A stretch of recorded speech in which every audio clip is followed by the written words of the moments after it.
Lucas capítulo 11, versículos 5 ao 13.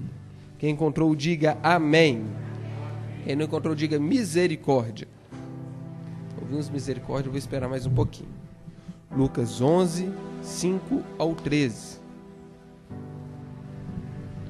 Vamos colocar de pé, irmãos? Já que os irmãos lá atrás estão de pé, vamos, a igreja toda, se colocar de pé, quem puder.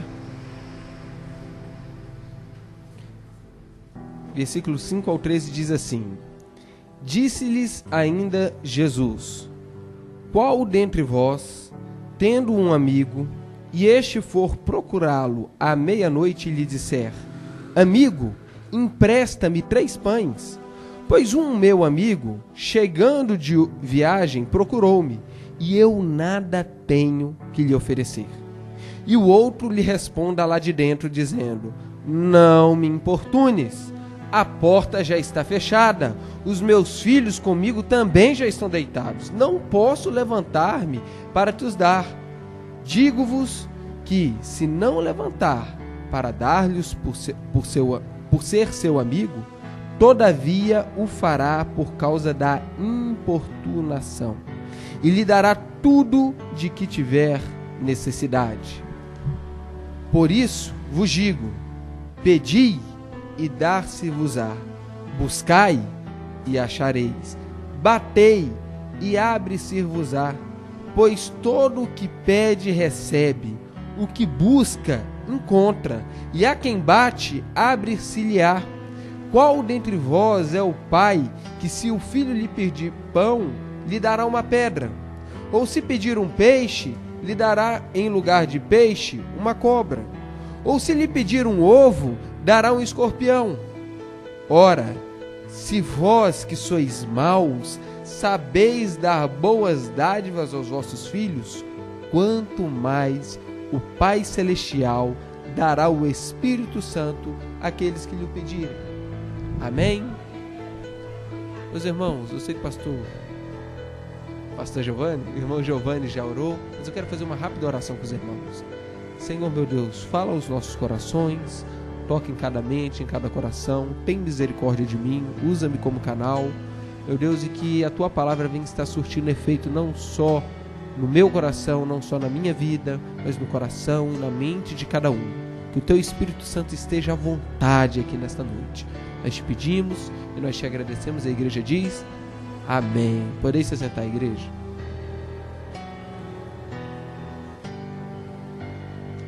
Meus irmãos, mais uma parábola, 28ª, não é isso? 28ª parábola. E essa parábola é uma parábola que eu gostei, pastor Silas. Não é uma parábola tão complicada como as últimas que nós estivemos trabalhando. Não é uma parábola de exortação, igual as últimas que nós trabalhamos. Falamos dos peixes, né? Dos tipos de peixes que nós somos. A parábola da rede. Falamos de algumas parábolas complicadas, como a parábola do administrador infiel, do rico e de Lázaro. Parábolas difíceis, verdadeiras pedreiras que o pastor Silas me passou. Isso porque ele é meu amigo, dizendo ele. Mas hoje nós temos uma parábola mais tranquila para trabalharmos aqui, igreja. E é importante nós destacarmos que essa parábola, ela é retratada nos demais evangelhos de forma fragmentada, o capítulo em si. Então nós vemos, por exemplo, no evangelho de Mateus, 4 pedaços, 4 trechos do evangelho de Mateus são tratados aqui neste capítulo somente de Lucas. Por quê? Cada evangelista, irmão Elias, tem um objetivo, tem um propósito ao montar uma lógica cronológica em transmitir a historicidade dos fatos, a narrativa.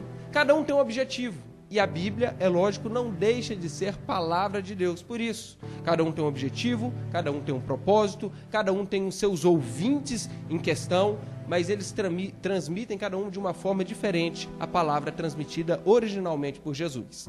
Então, irmãos, a segunda consideração que eu queria fazer com a igreja, que da mesma forma da parábola do juiz iníquo, que já foi tratada aqui também, certo, pastor Silas?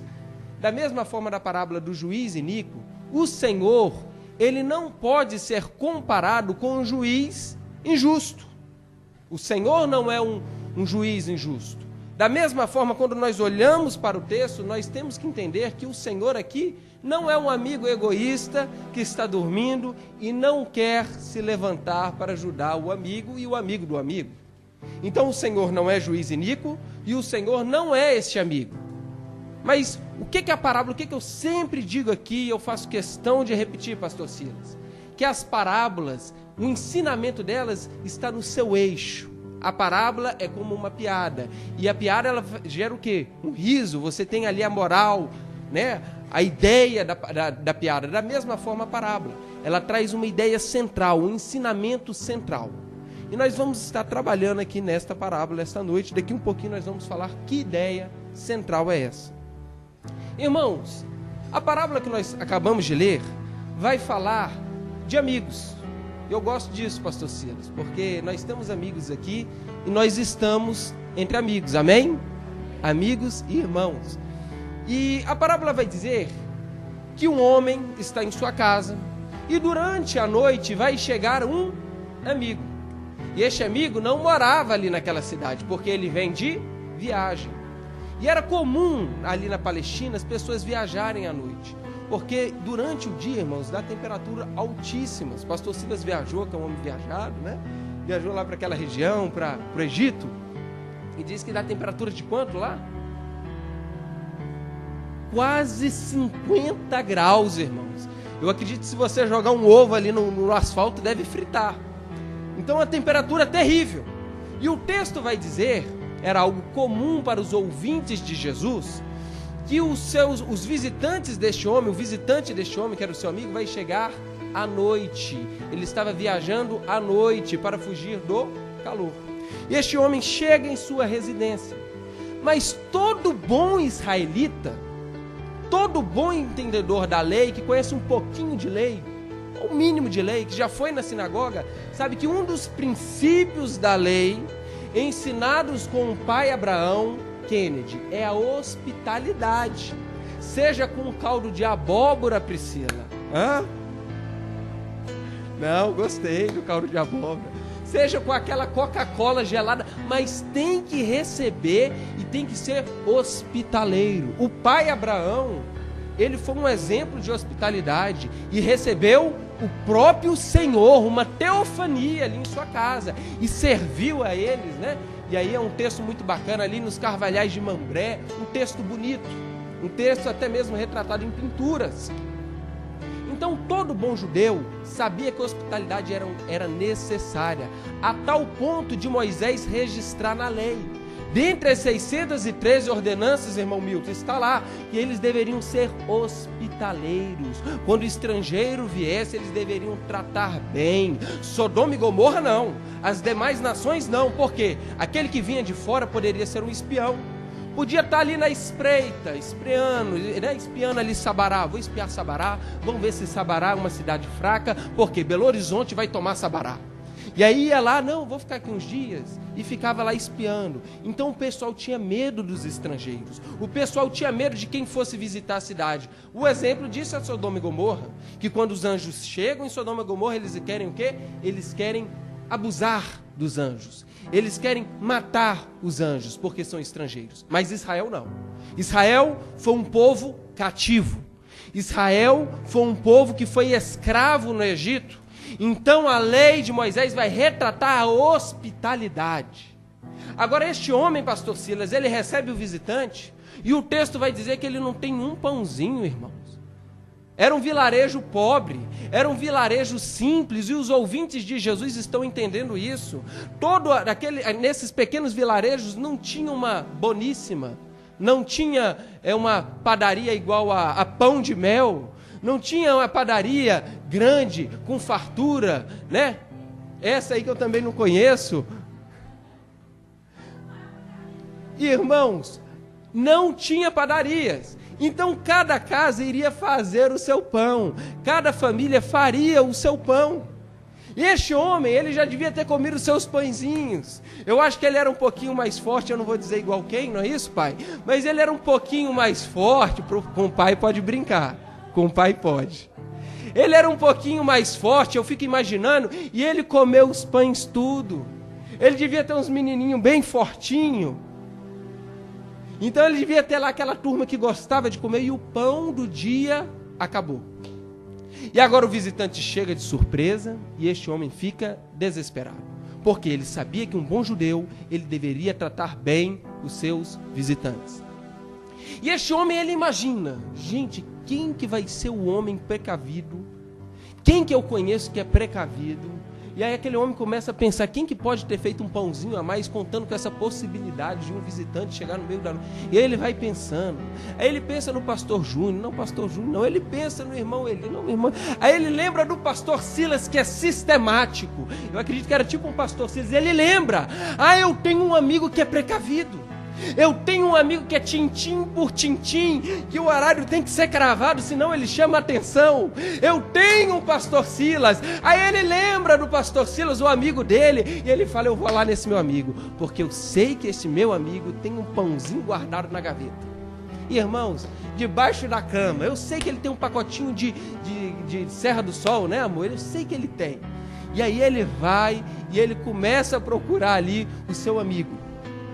E irmãos, quando ele chega na casa do seu amigo, o texto vai dizer que ele chama o amigo e ele grita, ô fulano, ô Beltrano, pastor Silas, abre a porta, pastor Silas. E ele começa a gritar. E lá de dentro, o tal do pastor Silas, esse homem, esse amigo dele, fala assim, de jeito nenhum. Por quê, irmãos? Como que era nesses vilarejos pobres? Esses vilarejos, era muito comum uma casa de um cômodo só, casas pequenas. E era muito comum também os animais estarem juntos. E pastor Silas, na porta dessas casas havia um ferrolho, barras de ferro. Então, tinha aquelas barras de ferro para proteger naquela porta pesada. E mexer naquela barra de ferro que já estava enferrujada, já estava velha, ia gerar um barulho. Não tinha desengripante naquela época, igreja. Então ia fazer aquele... nessas casas, além de ter som cômodo, os animais ficavam ali dentro. Meu pai tem passarinho. E muito passarinho. Se você acordar os passarinhos dele antes da competição, este homem chora, este homem briga, este homem grita. É ou não é, mãe? Agora eu fico imaginando este homem lá com seus jumentinhos, o cachorro, o passarinho. Eu vou imaginar que ele tinha até passarinho lá.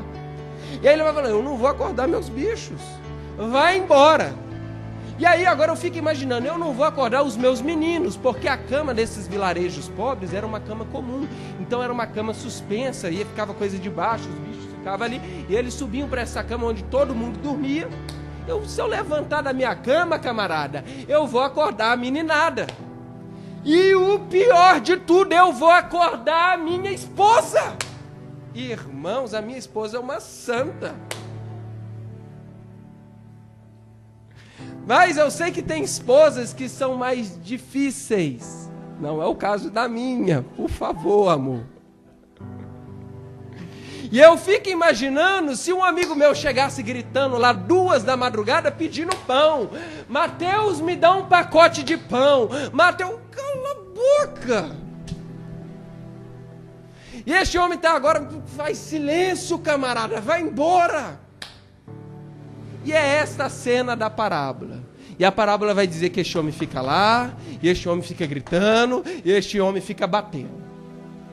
E eu queria fazer agora algumas considerações, irmãos. Eu prometo ser breve. Eu queria fazer algumas considerações nessa parábola. A primeira delas, nós vamos estar aprendendo com um homem que tinha um amigo. E a primeira coisa que eu aprendo com este homem, Priscila, é que este homem, ele tinha um relacionamento. Por que este homem ele vai bater 2 da madruga, imagino eu? Por que ele vai bater de madrugada na casa deste outro homem? Porque eles tinham um relacionamento. Eles tinham um vínculo. Eles tinham uma aliança. Eles eram amigos. E agora eu vou fugir um pouquinho do texto, do contexto. Eu queria fazer uma consideração, pastor Silas, sobre relacionamentos, sobre amizade. Veja comigo aí no versículo 5. Disse-lhes ainda Jesus, qual dentre vós tendo um amigo, e este for procurá-lo à meia-noite? Então, irmãos, você vê aí a amizade desses dois homens. Irmãos, amizades, olhem para mim. Amizades, relacionamentos são necessários. Você vai ver que as grandes guerras travadas, as grandes nações, elas fazem vínculos. Elas se unem. Elas têm aliança. Aonde nós não temos aliança, nós temos uma possível derrota. No Antigo Testamento você vai ver nações que faziam o quê? Alianças umas com as outras, para que pudessem resistir um inimigo mais poderoso. Às vezes você sozinho você não resiste.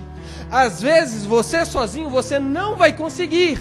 Mas quando você trama, você tem aliança, você tem vínculos, você tem relacionamentos e, acima de tudo, amigos, você resiste.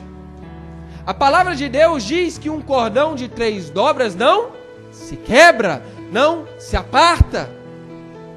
Então nós temos que ter relacionamentos. Este homem, ele não foi envergonhado porque ele tinha com quem contar. Este homem, se ele não conhecesse ninguém na cidade, ninguém lhe abriria a porta. Iam achar que era um bandido, iam sair com um porrete, iam chamar a polícia de Israel, a polícia de Judá, iam chamar os guardas de Roma, iam fazer qualquer coisa, mas este homem não conseguiria um pão. Este homem obteve sucesso, este homem não foi envergonhado perante o seu outro amigo, perante os seus vizinhos, perante a sua família, perante a sociedade, porque ele tinha relacionamentos. E Deus está falando aqui nesta noite para que você tenha relacionamentos, amizades, vínculos. Irmãos, eu olho para casamentos. O casamento, se ele não estiver bem unido, irmãos, quando um casal está bem sintonizado, o casal prospera, o casal deslancha. Eu me lembro de uma fala, o primo da minha mãe, uma comédia, o rapaz, Guto. E ele fala quanto tempo ele demorou para casar. E foi a maior bobeira que ele fez. Porque o casamento, depois que ele casou, pastor Silas, ele cresceu. Ele cresceu como pessoa, ele cresceu no sentido financeiro, ele cresceu na vida espiritual dele, da forma dele, ele cresceu. E ele reconhece que isso veio da onde? Do relacionamento, do vínculo dele com a sua esposa.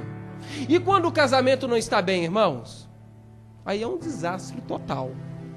Aí o camarada ele não vai bem no ministério, aí o camarada ele não vai bem no serviço, a moça não vai bem no serviço, os filhos ficam mal criados, os filhos refletem um conflito dentro do colégio, a diretora chama os pais e pergunta o que está acontecendo com esses meninos. Por quê? Porque não há vínculo, não há um relacionamento saudável, não há amizade. E Deus está falando nessa noite para a igreja, que a igreja deve ter relacionamentos. Primeira e Segunda Guerra Mundial, pastor Silas, nós vamos ter de um lado o eixo, nós vamos ter de outro lado outro grupo, que eu esqueci o nome aqui agora.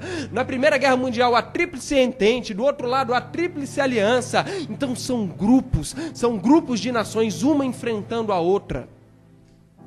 Tenha relacionamentos, tenha vínculos, tenha amizades fortes e duradouras. Irmãos, eu costumo dizer que relacionamento é como um jardim. E o jardim, para quem tem jardim, para quem trabalha com jardim, o jardim você tem que primeiro plantar, não é isso? É ou não é, irmão Milton? A esposa do senhor tem um jardim lá maravilhoso, né? Tem que plantar o jardim, vem com a semente, vem com o brotinho, tem que plantar. O relacionamento é da mesma forma. Você tem que plantar. Às vezes só está a terra lá seca, mas você abre um buraco e você planta a planta ou planta a semente. E você inicia o relacionamento. Às vezes está tudo seco, mas a partida, o inicial tem que vir de você, senão nada vai nascer desse solo seco. Segundo, nós temos que, depois que nós plantamos, o que nós fazemos? Nós regamos, nós adubamos esse solo. E aí a gente compra lá o esterco, né? A terra vegetal. E aí vai comprando aquela terra preta e você joga lá aquela terra pretinha. baixinha, e vem e molha um dia, molha outro, aí você vem e fura a terra, que às vezes ela tá dura, e você vai dando o quê? Assistência. Tá sabendo? Então você vai dando assistência, e você vai cuidando, e aí de vez em quando, você vem e dá uma podada, como diz o pastor Silas em seu sermão. Tem que podar para crescer. Então o relacionamento é da mesma forma. O relacionamento nós regamos, o relacionamento nós adubamos, o relacionamento às vezes ele é necessário ser podado. Para quê? Para o crescimento. Então cresce de qualquer forma, fica sem limites. Não, tem que ser podado. E nessa noite Deus está cuidando do seu e do meu relacionamento. Nessa noite Deus está cuidando dos seus relacionamentos, das suas amizades. Deus quer que você estenda os seus vínculos. A palavra de Deus diz, eu comentava isso com minha mãe um dia desses, que o justo, a palavra de Deus vai dizer que o justo, ele tem paz com os seus inimigos. O camarada ele pode ser ímpio, o camarada ele pode ser da Umbanda, da Quimbanda, do Candomblé, do Espiritismo, da mesa branca, da mesa preta, da mesa marrom, da amarela, da azul, mas ele tem paz. Quando a pessoa passa, ele tem paz com seus inimigos. Amém, igreja? Meus irmãos, a segunda consideração que eu gostaria de fazer nessa noite está no verso 8, 9 e 10.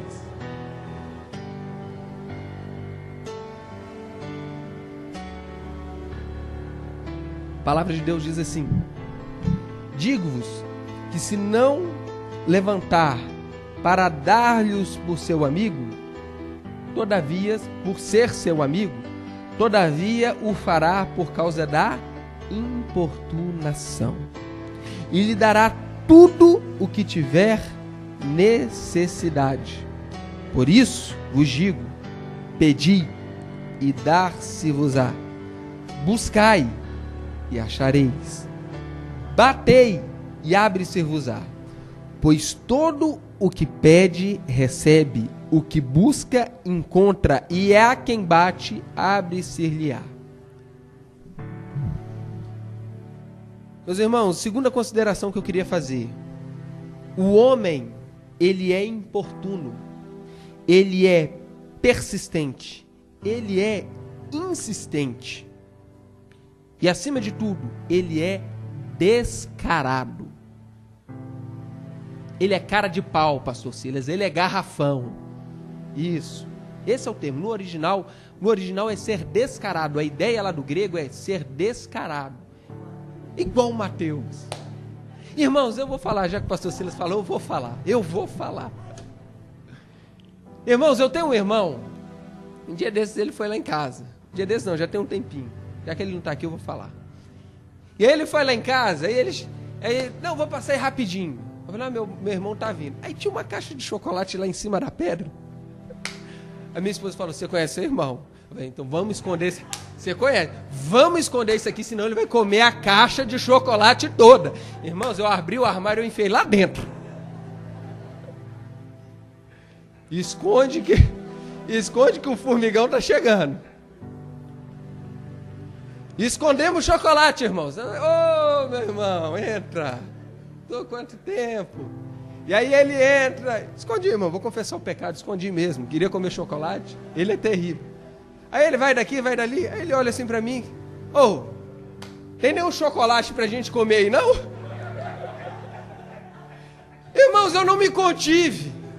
Aí eu comecei a rir na cara dele, ele me olhou assim. Eu pergunto pra Adriana, Adriana, não tem chocolate pra comer aí, não? Adriana, a cara dele que a Adriana é mais sistemática, a cara desse tamanho, eu rindo. Ele, rapaz, você tá escondendo chocolate. Mas ele foi lá na minha cozinha, abriu, funçou o armário, pegou aquele chocolate. Miserável, começou a comer meu chocolate, irmão. Mas eu não deixei barato. Um dia ele me pediu um favor. Vai lá olhar os pedreiros, serralheiros lá na minha casa. Eu vou. Cheguei lá, irmãos, eu abri a geladeira, carne. E aí ele tá com uma churrasqueira que é a gás, uma churrasqueira que rapidinho faz a carne. Eu falei, gente, quem quer churrasco? Joguei a carne na churrasqueira dele, irmãos. Abri a Coca-Cola novinha dele. Servi pro serralheiro, pro pedreiro, pra mim. Vamos comer, gente. Fiz. Aí depois liguei para ele: ô irmãozão, beleza? Beleza, como que você tá? Tô bem. Ô Carlos, comi um pouquinho lá da sua carne, viu? Ah, seu miserável, então tá bom, deixa assim. Irmãos, ele ficou com raiva de mim? Ele ficou chateado comigo? Não, eu fiquei um pouquinho por causa do meu chocolate, mas a amizade continua. O que está em jogo aqui nessa parábola é isso. Mas vai embora, cara, some daqui. Não, abre aí para mim. É uma amizade saudável. Eu não vou abrir pela amizade, não, mas pela encheção de saco do amigo, ele vai abrir. O texto está mostrando que ele é descarado, ele está lá, ele está insistindo. E aqui está o ensinamento central da parábola. Que nós devemos persistir. Diante das dificuldades, a luta está vindo, meu irmão, persista. E diante de Deus, você dobra os joelhos e você insiste diante de Deus. Você clama a Deus e pede a Deus para que mude a situação que você está enfrentando, que você está degladiando. Porque Deus, Ele é fiel, Ele ouve a oração persistente. A Vulgata Latina, ela chega a acrescentar é como se fosse uma nota de rodapé, pastor Silas. Se ele continuar batendo, a Vulgata Latina vai dizer, porque ele está lá batendo, ele está lá insistindo, ele não para de bater. A mão dele, eu imagino, pastor Silas, que a mão dele já está até roxa, ele está lá batendo. Ele não se cansa, porque ele sabe que ele vai ser envergonhado se ele não clamar. Ele sabe que a cara dele vai ficar deste tamanho diante do outro amigo, diante da esposa, diante dos filhos, diante da vizinhança que é linguaruda. Então este homem clama, ele insiste, ele persiste, ele é descarado.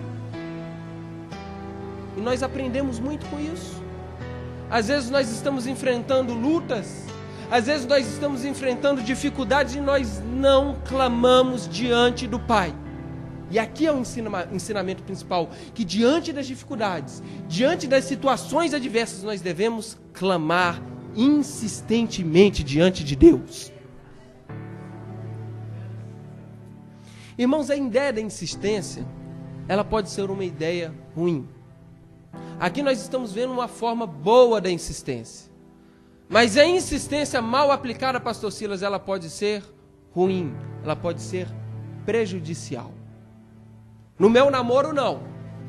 Mas em alguns namoros, porque eu era um homem muito santo, e a minha sogra sabe disso. Sogra? Até suei. Mas em alguns namoros, o rapaz, ele insiste, e consegue. Por isso que namoro tem que ser vigiado. Graças a Deus pela minha sogra.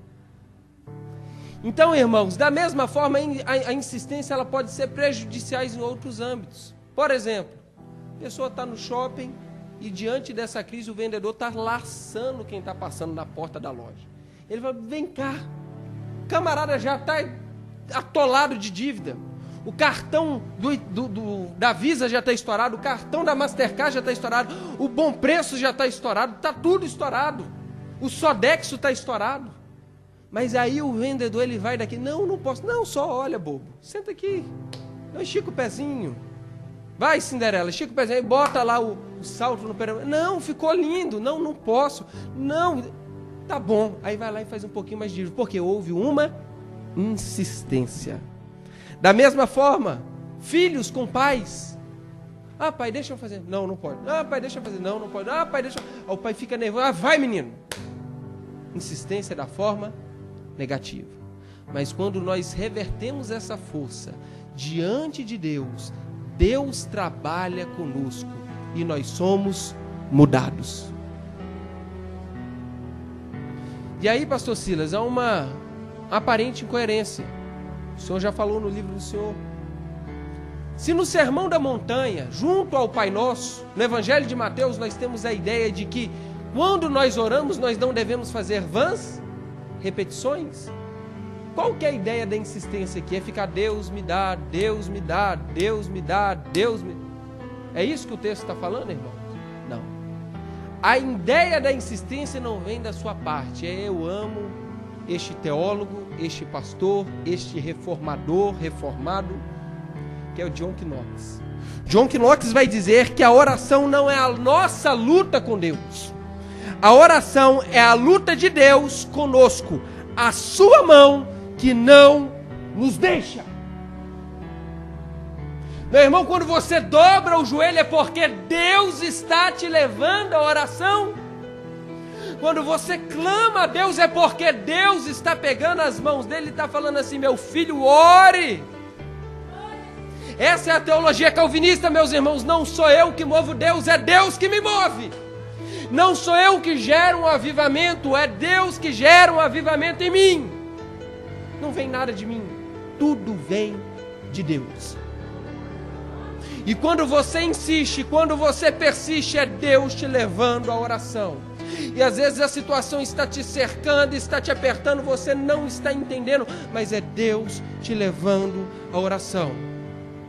E como nós trabalhamos aqui na questão da providência divina, Mateus, eu oro para mexer a mão de Deus, diz o Ed Renekiewicz. Não, você ora porque Deus quer trabalhar em você, Deus quer trabalhar com você, Deus quer mudar a sua mente, Deus quer mudar o seu coração, Deus quer te transformar, Deus está te trazendo para perto de si através da oração. Nós entramos em sintonia com Deus na oração, e nós deixamos o nosso eu e nós parecemos mais com Cristo. Meus irmãos, eu tenho um exemplo aqui da mulher Sírio-Fenícia. A mulher Sírio-Fenícia vem clamando e vem gritando, e Jesus se faz de surdo. Olha para cima, olha para o lado e finge que não ouviu. Mas a mulher persiste, ela insiste, ela também é garrafona, ela também é cara de pau. E aí ela fica lá gritando, ela fica clamando: Jesus, filho de Davi, Jesus, Jesus, minha filha está endemoniada, a menina está encapetada, a menina está virando o olho, Jesus, a menina está subindo as paredes, ela está com Satanás, Jesus, me ajuda. E aí os discípulos vão ficando sem graça, a cara dos discípulos vão crescendo, e os discípulos falam assim: Jesus, a mulher está causando vergonha, a mulher está causando um constrangimento, Jesus, manda essa mulher ir embora. Irmãos, aí Jesus vira para a mulher e fala assim: ô querida, não é lícito dar os pães, eu vim para a casa de Judá, eu vim para a casa de Israel, não é lícito dar os pães dos filhos aos cachorrinhos, some daqui sua cachorra. Irmãos, eu fico imaginando o dia que o pastor Silas perder a paciência e chamar alguma irmã de cachorra aqui na igreja. Some sua cachorra. Já pensou? Jesus faz isso. Irmã, cachorra, some. Irmãos, de forma surpreendente, essa mulher, ela quebra os paradigmas. A fé dessa mulher é tão operosa. Eu vejo a mão de Deus apertando ela de forma tão forte, trazendo ela de forma tão forte, que ela surpreende a todos, os discípulos e até mesmo a Jesus, sendo Deus encarnado. Ela vira e ela fala assim: mas até os cachorrinhos comem das migalhas que caem da mesa do Senhor. E aí Jesus não aguenta. Aí Jesus fala assim: eu nunca vi uma fé dessa dentro da casa de Israel. Minha filha, pode ir que o capeta já saiu da menina. A menina está curada. Irmãos, quanto mais nós esmagamos a flor, e eu trabalho com flor, eu sei disso, quanto mais você esmaga a flor, você torce a flor, maior o perfume exala, maior a quantidade de perfume que exala no ambiente. Às vezes Deus vai torcendo, às vezes Deus vai te trazendo para pertinho dele, você está sofrendo, está doendo, mas é Deus operando na sua vida. Persista na oração. Eu sei que não é fácil orar. Nosso corpo está cansado, a sua mente está cansada, você está carnal, você está bravo, você está irado, mas ora porque Deus opera. Quem já orou, quem já teve experiência com Deus na oração, sabe do que eu estou falando. Nós mudamos, a nossa forma de agir muda, a nossa forma de olhar o outro muda. Nós somos outra pessoa quando estamos alinhados perante Deus. Ore, meu irmão, ore, persista. Você se lembra daquele tempo que você dobrava e ficava 2 horas de oração? Chegava cansado e orava e Deus te levantava na madrugada. Oremos, igreja, oremos de forma persistente. Meus irmãos, a oração transforma. A oração persistente transforma a gente. Eu tenho um exemplo para isso. Assim como um pai, pastor Silas, Um pai que ele dá o carro para o seu filho. O filho ele batalhou anos. O filho ele estudou ali no colégio. Ele vai lá, ele passa na faculdade, ele se esforça e o pai vai lá e dá aquele carro para o menino. É um carro básico. É um carro 2 portinhas. É um carro às vezes usado. Mas o carro para aquele menino ali foi um sonho. Sabe que o pai se esforçou, que o pai não tinha condição, foi lá e deu o carro para ele. O menino se alegra, o menino vai cuidar daquele carro como se fosse uma Lamborghini. O menino cuida do carro como se fosse uma Ferrari, porque ele sabe que custou muito tempo. Foi dedicação de estudo, foi uma promessa do pai feita anos atrás, e o pai mesmo sem condição foi lá e deu o carrinho para ele, velho. Agora o filho do empresário, que com 18 anos ganha uma BMW, não tem o mesmo valor do que o menino velho. A BMW, a Hilux que o filho do empresário ganhou, tanto faz. O pai tem dinheiro. Se capotar e bater, explodir, compra outra, compra mais 10. Então o valor do ninho tem mais valor que a BMW, tem mais valor que a Hilux. Porque não está no valor em si da situação. Não está no valor da casa, não está no valor, não está ali na questão somente do relacionamento, não é a beleza da sua esposa, do seu marido que está em jogo. Não é a questão, é o tanto que você dedicou. É o trajeto, é a sua história de sofrimento. Não está o valor em si, é a sua história, o tanto que você chorou por aquela situação. E você olha de forma diferente. Eu não sei se eu já citei isso aqui, mas tem um livro, O Pequeno Príncipe, que é um clássico, e ele fala da rosa. E ele vai falando da rosa, o príncipe tinha lá uma rosa, ele cultivava uma rosa. E a rosa, o Kennedy, era uma rosa complicada. A rosa era uma rosa cheia de não me toque. A rosa era uma rosa extremamente difícil, pastor Silas. E aí ele vai contornando a rosa, e um dia ele sai do planetinha dele. E aí ele vem para o planeta Terra. E quando ele chega no planeta Terra, ele vê um tanto de rosa, mas ele vê aquela plantação de rosas enorme. Eu acredito que ele chegou na cidade de São Paulo, lá em Olambra, e ele vê aquele tanto de flor, aquela coisa mais linda. Mas quando ele chega lá, o coração dele dói, porque ele está lembrando da sua rosinha, porque a rosinha dele, ele plantou. A rosinha dele, ele colocou uma cuba de vidro para proteger a rosinha dele. A rosinha dele foi ele que cuidou. Ela é difícil, ela é complicada, ela é difícil demais, mas é dele. Aí ele vê aquele tanto de rosa, girassol, ele vê begônia, ele vê de tudo lá, lírio, mas ele quer a rosinha dele. Irmãos, aquilo que nós temos passado, a história que você tem passado, para que você pense de forma diferente, você olhe de forma diferente. Deus está trabalhando com você também. Amém?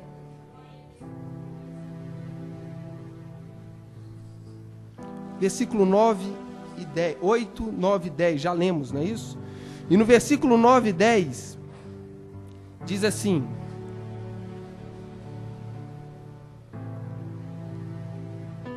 Pedi, dar-se-vos-á, buscai e achareis, batei e abre-se-vos-á.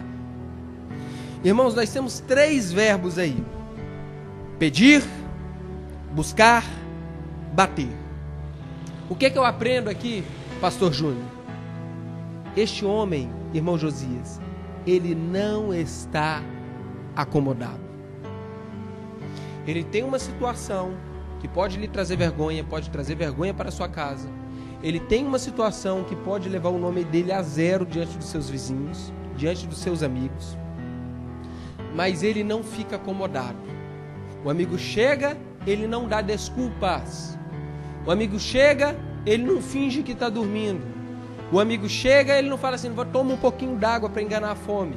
Quando o amigo dele chega, ele sai para fora e ele começa a pedir.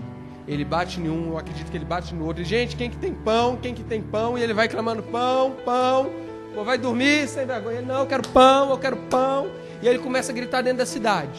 E ele vai pedindo, ele vai pedindo. E ele chega, ele vai buscando, até que ele lembra de um amigo precavido. E ele vai pedir lá para ele, e ele vai começar a bater na porta. Ele começa a bater na porta, ele começa a bater na porta. E ele bate com tanta força que o outro amigo dele tem que levantar da cama. Igreja, diante das dificuldades, nós não podemos nos acomodar. A tribulação pode vir, mas não se acomode. A dificuldade pode vir, mas não se acostume. Seja em qual área for, quando vier, não aceite. Não aceite. Lute contra. Não fica na inércia. Deus quer uma igreja que cresça. Uma igreja valente, uma igreja feroz, no bom sentido da palavra. Uma igreja que vá para fora. A igreja está ligada nesse sentido. Eclesia de équido, vem lá do latim de sair para fora, né? O exorcismo está ligado à mesma para fora, mesmo sentido da palavra, tirar o demônio para fora. A igreja está no mesmo sentido da palavra, ekbalo, né? De exorcismo. A igreja eclesia, sair para fora. A igreja é valente. É as portas do inferno que não resistem à igreja. A igreja tem que ser valente. A parábola do administrador infiel fala disso. Jesus, ele trabalha com o pessoal que gostava de dinheiro, ele dá uma nos fariseus, nos saduceus, mas ele fala com os seus discípulos. E aí ele vai dizer que os filhos das trevas são mais astutos que os filhos da luz. Às vezes o crente ele fica acomodado, eu já disse isso aqui. Às vezes o crente ele fala, não, eu tenho Deus. O ímpio, irmãos, ele não tem Deus. O ímpio que não acredita em Deus, ele corre atrás. Ele acredita só nisso aqui, na força do braço. E aí ele vai lá, ele estuda mais, ele entrega mais currículo, ele corre atrás. Ele peleja mais pela namorada. Ele não fica achando que o Espírito Santo vai cochichar no ouvido da mulher, da namorada dele. Ele vai lá e ele faz de tudo, ele manda a rosa. O trabalho ele entrega o currículo, porque ele não tem Deus. E Jesus está falando que os filhos das trevas são mais astutos que os filhos da luz. Esse homem da mesma forma, ele não se acomodou. Ele não se acomodou. Ele correu atrás. Ele fez o que estava ao seu alcance para melhorar a situação. Tudo o que ele podia fazer, ele fez. Posso até não ter meu pão, mas eu vou dar o meu melhor. Eu posso até não conseguir o pão, mas eu vou tentar. Nem que eu volte com um pão mofado, eu vou voltar. Ele persiste. Ele sai do comodismo. Meus irmãos, a oração, ela é um ato de exploração. O que o texto diz? Que ele sai para fora de casa e ele começa a buscar. Exploração de quê, Mateus? Explorar a vontade de Deus. A oração, nós saímos da nossa vontade, do meu querer, e eu entrego, seja feita a tua vontade. Quando eu entro no ambiente da oração, a vontade de Deus se concretiza na minha mente, no meu coração, nos meus planos, nos meus sonhos, nos meus propósitos. Uma igreja que ora não erra. Uma igreja que ora, ela está sempre sintonizada com Deus. Quando você ora, a probabilidade de você errar é muito menor. Quando você está nos pés de Jesus, a probabilidade de você cair é muito menor. Então persista na oração. Tiago 4,3 diz assim: pedis e não recebeis, por quê? Pedis mal, para esbanjardes com os vossos próprios prazeres. Meus irmãos, o que eu aprendo aqui? Que o pedido deste homem, pastor Silas, é legítimo. Você vai ver aí no versículo 5, versículo 11 e versículo 12. E aí Jesus continua: qual dentre vós que se tiver um filho pedir pão lhe dará pedra, pedir peixe lhe dará cobra, pedir ovo lhe dará um escorpião? O pedido deste homem, igreja, é legítimo. Ele não está pedindo pedra, ele não está pedindo escorpião, ele não está pedindo cobra. E agora eu vou dizer, ele estava pedindo o quê? Ele estava pedindo pão. O pedido dele é legítimo. Muitas vezes a igreja também não recebe porque pede mal. Tem gente que acha que está pedindo pão, mas está pedindo o quê? Pedindo pedra. Deus me dá, eu preciso tanto disso, Deus me dá, mas não sabe que está pedindo um escorpião. Deus me ajuda nisso aqui, Deus abre a porta nisso, mas não sabe que está pedindo uma cobra. E Deus está falando: meu filho, para de pedir isso. Meu filho, sai disso aí, porque o pedido não é legítimo. O pedido desse homem é legítimo porque ele pede pão. O pedido desse homem é legítimo porque ele não pede para si, mas ele pede para outro amigo. O pedido desse homem não é egoísta. Ele não está pedindo para esbanjar nos seus próprios prazeres, ele está pedindo para dar comida para um viajante. Ele quer cumprir a lei, ele quer cumprir a vontade de Deus no seu pedido. Este homem, ele é sinônimo de Abraão, o hospitaleiro. Abraão, se tu uma bênção, o Barak, lá no hebraico, se tu uma bênção. O que é ser uma bênção lá no Barak, no original, no hebraico? Ou você se ajoelha para ser abençoado, ou você se levanta para abençoar muitas nações. A nossa oração, a oração da igreja tem que ser: Deus, me abençoa para eu abençoar muitas nações. Deus, me prospera para eu prosperar muitas nações. Deus, guarda o meu casamento para o meu casamento abençoe muitas nações.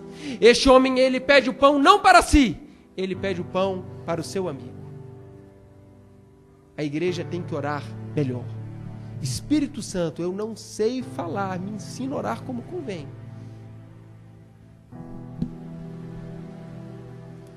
Versículo 13, para nós concluirmos. Ora, se vós, que sois maus, sabeis dar boas dádivas aos vossos filhos, quanto mais o Pai Celestial dará o Espírito Santo àqueles que lhe pedirem. Irmãos, eu quero concluir esta noite afirmando que o melhor pedido, não o único, a parábola não se restringe somente a pedir o Espírito Santo. Nós vamos ter um correlato no Sermão do Monte. E Mateus, ele não restringe aqui ao Espírito, como Lucas restringiu o Espírito Santo. Mas Lucas, que era pentecostal, já tinha passado pela experiência do Pentecostes. Então Lucas, ele vai falar que a maior dádiva, o maior pedido, o principal motivo das nossas...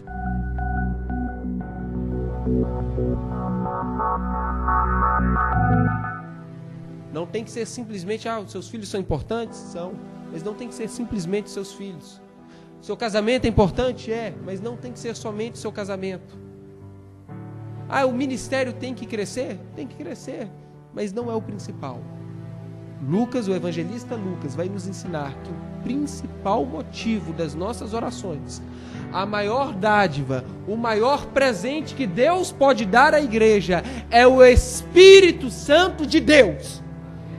Porque aonde o Espírito Santo está, as demais coisas são acrescentadas. Eu não me preocupo com o que eu vou vestir, eu não me preocupo com o que eu vou comer, porque eu sei que o Espírito Santo está aqui. Aleluias! Peça o Espírito Santo, clame pelo Espírito Santo, busque, bata, grita, clame, eu quero o Espírito Santo de Deus.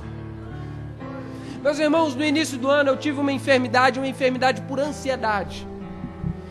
Me dava um negócio no coração, meu coração disparava, depois eu vi reportagem disso, disparava, eu falei, pronto, vou morrer. Adriana, se prepara, vai ficar viúva, caixão e vela preta. Eu brinco, ela fica séria, fica nervosa. Adriana, eu tô passando mal, Adriana.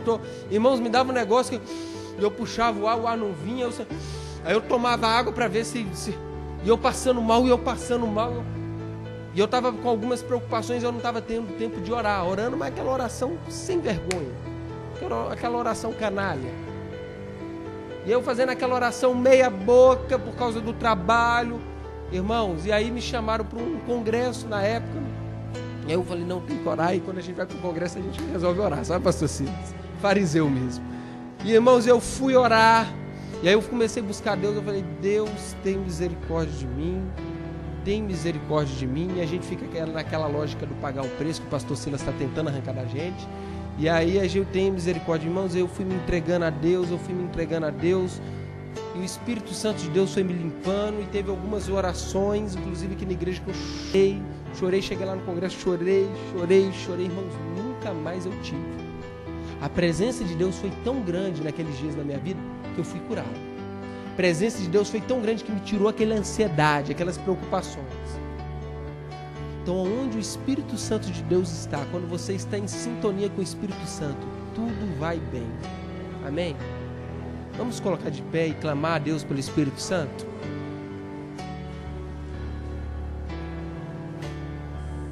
Clama a Deus, não clama com palavras, se você não clama com coração.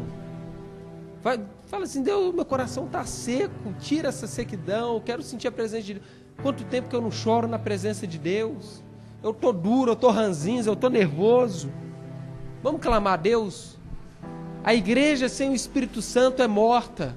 A igreja sem o Espírito Santo não faz nada. A igreja sem o Espírito Santo não impacta a vida de ninguém, não dá testemunho para nada. Nós precisamos do Espírito Santo de forma urgente. Feche seus olhos.